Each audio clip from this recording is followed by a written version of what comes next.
It's a case study on extending credit period for a new customer. Just listen. A new customer with 10% risk of non-payment desires to establish business connection with you. He would require 1.5 month credit and likely to increase sales by 1,20,000 per annum.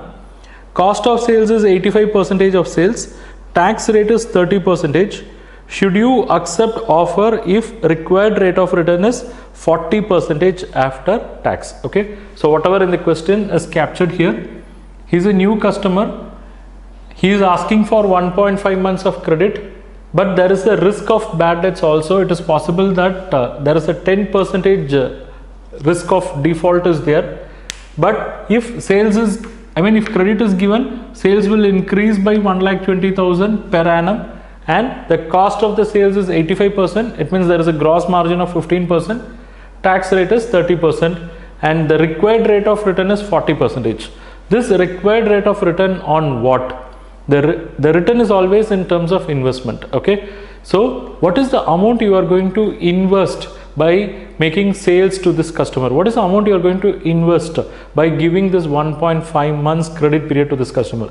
It's basically the money that is getting locked for that 1.5 months, right? So that is the investment, and that investment should give you 40% return. Okay, so first you have to find out that. Okay, then compare that with the return which the sales actually generates, and if it is greater than or equal to what you want, that is required return, then go ahead with the credit decision. Otherwise do not give credit. Okay, it's as simple as that. So first what we'll do, we'll have a working note 1 where we'll find out what is the required rate of return. So for that you should know how much you are going to invest here, because your investment is not 1,20,000. 1,20,000 is the sales.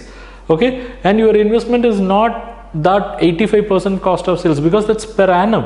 So your investment is only for that 1.5 months period. Okay, so for that month, what is the investment and what is the return? Let's see. Okay, item A, what is the annual sales? It is 1,20,000. But what is more relevant for me is the cost of sales. Cost of sales is nothing but this item number A, annual sales multiplied by 85%, which is nothing but 1,02,000. So this is basically for how many months? This is for 12 months. And how many months credit is required for this new customer? Credit period required is 1.5 months. If this 1,02,000 is for 12 months, what is for 1.5 months? That's what we call as investment in debtors. Investment in debtors is nothing but this 1,02,000 divided by 12 multiplied by 1.5. So look at here, I have written it as B divided by 12 multiplied by C, which is 1,02,000 divided by 12 multiplied by 1.5, and what you get is 12,750.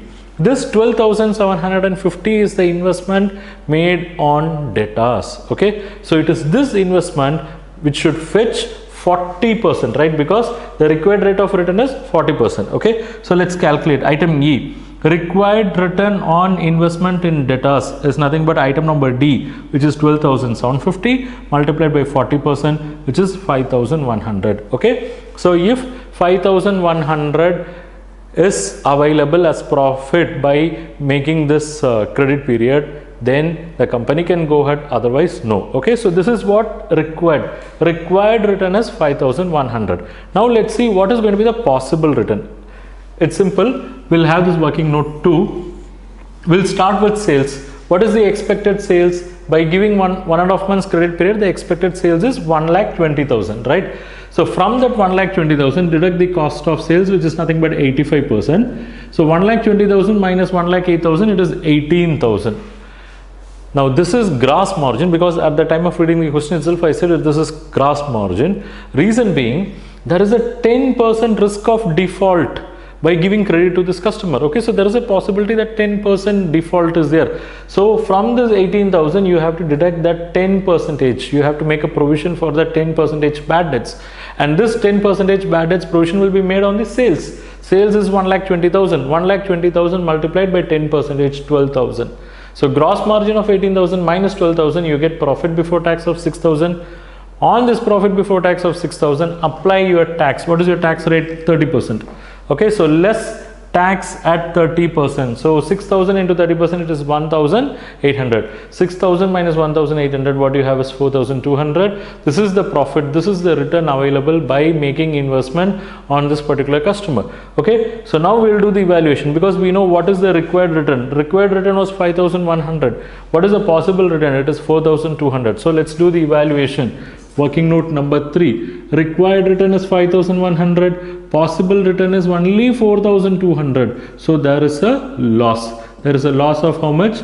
900. That is 5,100 minus 4,200. There is a loss of 900. So answering the question whether the company can give credit period to that customer, answer is no. Thank you for watching this video. Hope you liked it. If you wish to learn more on this topic, do check our comprehensive online course. I have given the link in the description below. If you like this video lecture, do not forget to click on that like, share and subscribe button with bell icon.